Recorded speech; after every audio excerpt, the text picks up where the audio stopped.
The Sabarimala temple is reopened for the first time since the second wave of the COVID pandemic. The Ayyappa Shrine Committee has laid down rules for the devotees who are going to be attending the evening prayers. To avoid crowding, only 5,000 devotees are going to be allowed per day through virtual queue system. Devotees are going to be allowed to trek uphill only from morning. A COVID negative certificate or complete vaccination is mandatory for the entry into Sabarimala Shrine. The Kerala government has come under fire over its decision to reopen Sabarimala. This at a time when COVID cases are continuously increasing across the state.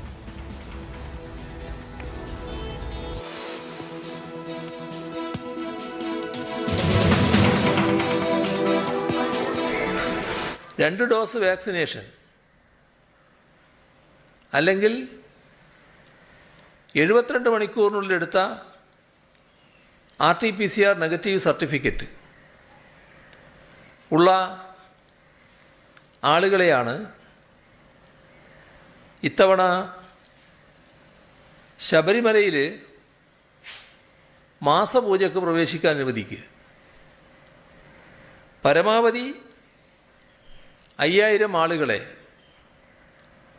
Virtual queue സംവിധാനം വഴി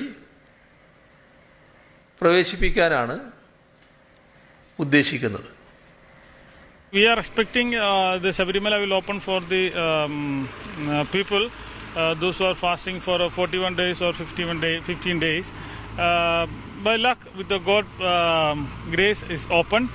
Actually, we have maximum limitation is there. 5,000 people only is allowed to enter, and they are given the time schedule 1 hour 6 to 7. We can take the slot in the virtual queue app. Gopi Krishnanathan now joins us live from Sabarimala in Kerala. Gopi, questions arising on why this is being allowed, any kind of mass congregation when the state already is reporting 12,000 cases a day. Is this really essential at this point of time? Well, Chati, very good morning. Right now we are at Sabarimala, the hill shrine, and this is the first day of the monthly puja where devotees are allowed. In fact, this is the first time after a long time that the devotees are allowed to offer prayers in the temple. Now, coming to this most important question of managing or balancing between COVID-19 management and the feelings of devotees and the general public. To be honest, there hasn't been any public response or any open response from any of the parties in the opposition or any of the other stakeholders against this government's decision to open Sabarimala for devotees, because we haven't heard any criticism as yet. And coming to the COVID-19 situation, Kerala has been following a protocol which is mostly centered around the TPR rate rather than the daily number. So once the TPR rate went below 10% or 11%, the government started easing up the regulations across the state in a phased manner. And this Sabarimala temple reopening is also an extension of those ease on curbs. Also remember that the state government has actually eased the restrictions for the next 3 days, considering the Bakrid festival which is coming up during this upcoming week. So it's mostly that the government is trying to manage between life and livelihood. There was a lot of criticism against the state government trying to impose very strict restrictions on general public, with non-essential shops not being allowed to open. So it was just a matter of time before the government had to take a call like this. Now what we see here is that any person who had come to Sabarimala in the past would not actually be getting an opportunity to witness a scene like this, where devotees will be standing and taking their own time to pay visit or offer prayers to Lord Ayyappa, because usually it would be a moving crowd, flowing crowd, if I can say correctly. This particular area that we see would be thronged by thousands of devotees at any given point of time, be it during the monthly puja or during the actual festive season. Now, because of the restrictions, because of the RT-PCR negative certificate which is mandatory, or a COVID-19 vaccination certificate, the number of devotees have come down drastically. Though the government has said that they can allow up to 5,000 devotees a day, what we understand from the Devasam board is that the registration or the virtual queue registration hasn't gone up to that number. The daily tally could be somewhere between 3,500 to 4,000 is what we assume. All right, leave it at that. Thanks so much for joining us, Gopi, with the very latest details. The IMA has expressed concern on Monday over governments and people being complacent and engaging in mass gatherings without following COVID protocols. However, political compulsions may invite and make the third wave to be more savage than planned. Here's the news report. Under fire for being allowed to take place. The annual Kawad Yatra has become a big COVID test for Yogi Adityanath's Uttar Pradesh. After strong words by the Supreme Court, the religious yatra will gauge the commitment of poll-bound states to COVID safety. But then who has allowed this? Hundreds of devotees participating in the annual religious procession of one of the most important dargahs of Hyderabad. Huge crowds swarming around old Hyderabad's Charminar area, and not for the first time.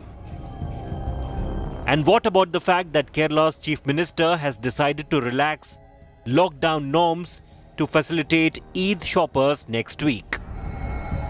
This in a state that's seeing a sharp rise in COVID-19 numbers, leading into the expected third wave.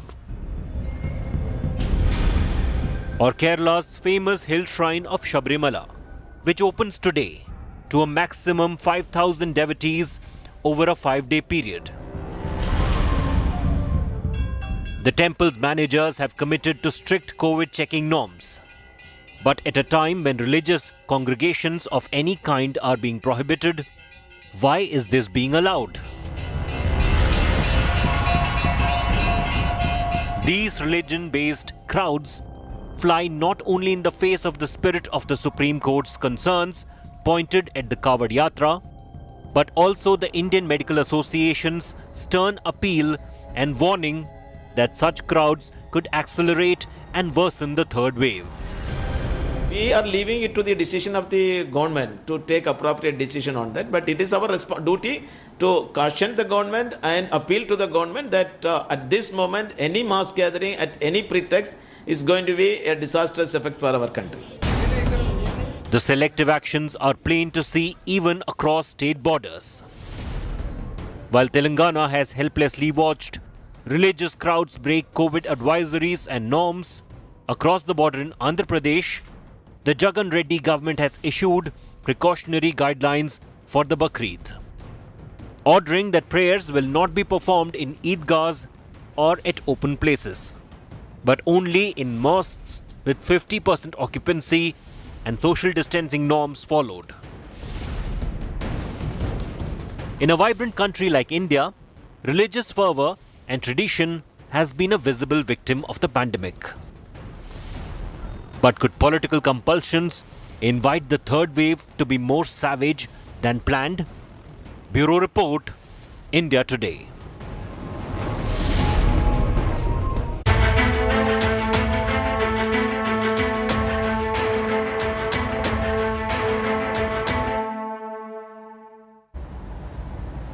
Top ICMR scientists have sounded alarm over the third COVID wave. Dr. Amarinder Panda warned that India could witness almost 1 lakh cases per day with the onset of potential third wave in August. Dr. Panda added that if the virus further mutates, it could lead to more transmissibility, in effect worsening the situation. Low vaccination rates and easing restrictions could be the prime reason for a third wave, as per the mathematical models done by the ICMR and School of Public Health at Imperial College, London. The doctor warned that avoiding mass gatherings and wearing masks is vital to stop the spread of the virus.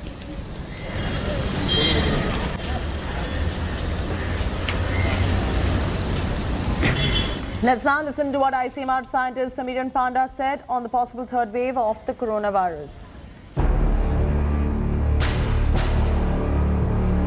There is a possibility of third wave if it happens early. The earliest time when it could happen is August and near end August, I would say. And then the wave of it, the peak of it, would not be as high as India witnessed during the second wave.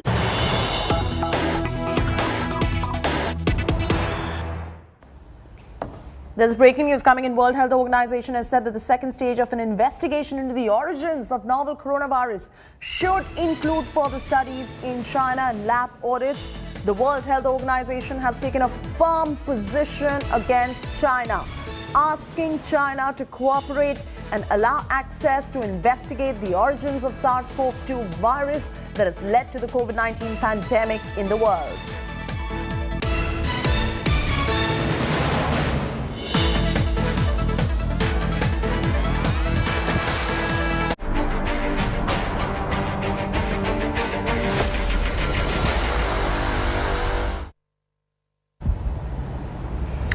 captain versus Sidhu power play intensifies after disgruntled leader Navjot Singh Sidhu met Sonia Gandhi at 10 Janpath yesterday. Angry Punjab Chief Minister Amarinder Singh has shot a letter to Congress working president Sonia Gandhi saying that High Command's interference will hurt both Punjab and the party.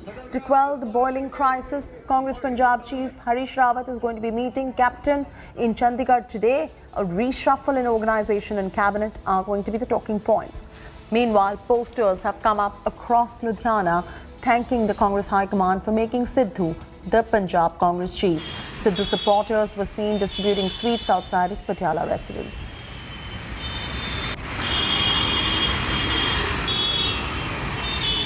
Let's listen into Punjab Congress in charge Harish Rawat. He said that he indicated that Sidhu will be made the PCC chief.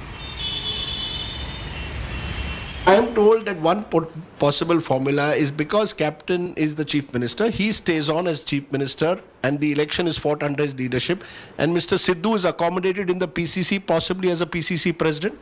Amarinder Singh ji is chief minister. Yes. He is chief minister for last 4.5 years.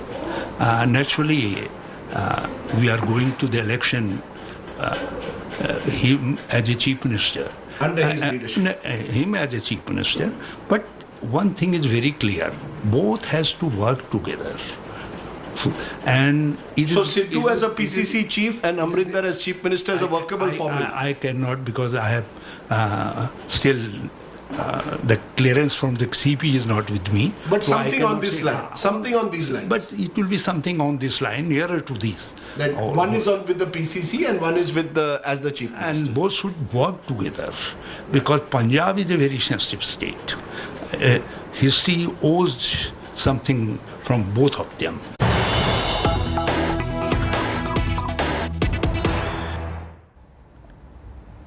Breaking news coming in. Priyanka Gandhi is going to be meeting the Samajwadi Party woman worker Anita Yadav, who was manhandled by political rivals during the bloc chief election recently in Lakhimpur. That's the latest coming in.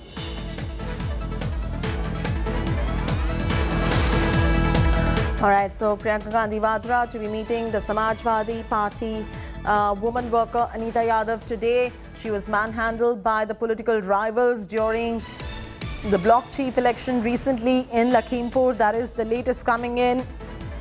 Remember, the Samajwadi Party worker was yanked by two women in Uttar Pradesh.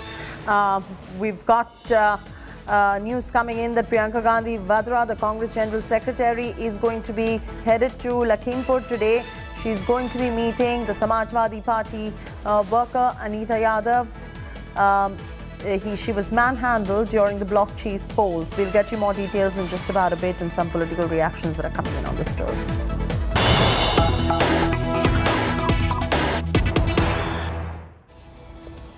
Breaking news coming in. First case of COVID-19 detected in Tokyo Olympic Village. Say organizers. The individual, a non-athlete in their 60s, tested positive at the airport with mild symptoms but was hospitalized because of age and pre-existing conditions.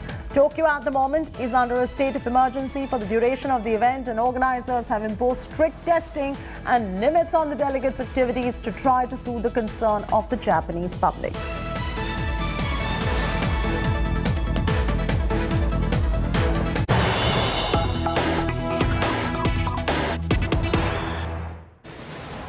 Breaking news coming in. University Grants Commission, a statutory body that is charged with maintenance of standards of higher education, issues revised guidelines for the commencement of new academic year. Admission process to be completed only after CBSE and ICSE declare their results. Classes for the undergraduate courses to begin by 10th of October, and in view of the pandemic, full fee refund is available if students do not take the admission.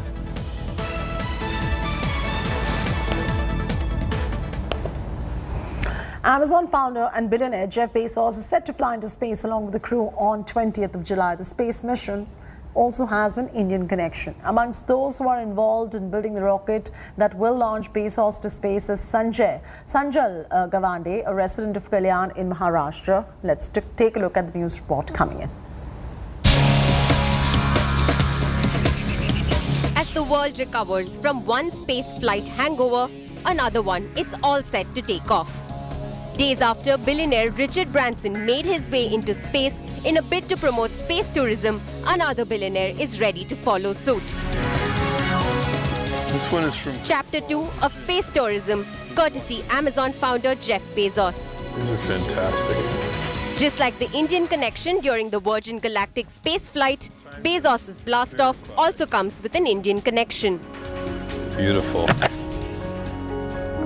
A 30-year-old systems engineer from Maharashtra helped build the rocket that will carry the world's richest man to space.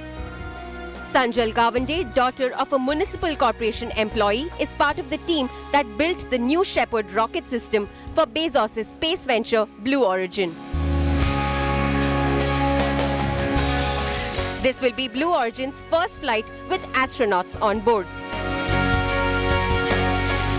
Gawande completed her mechanical engineering degree from the University of Mumbai and pursued her master's from Michigan Technological University.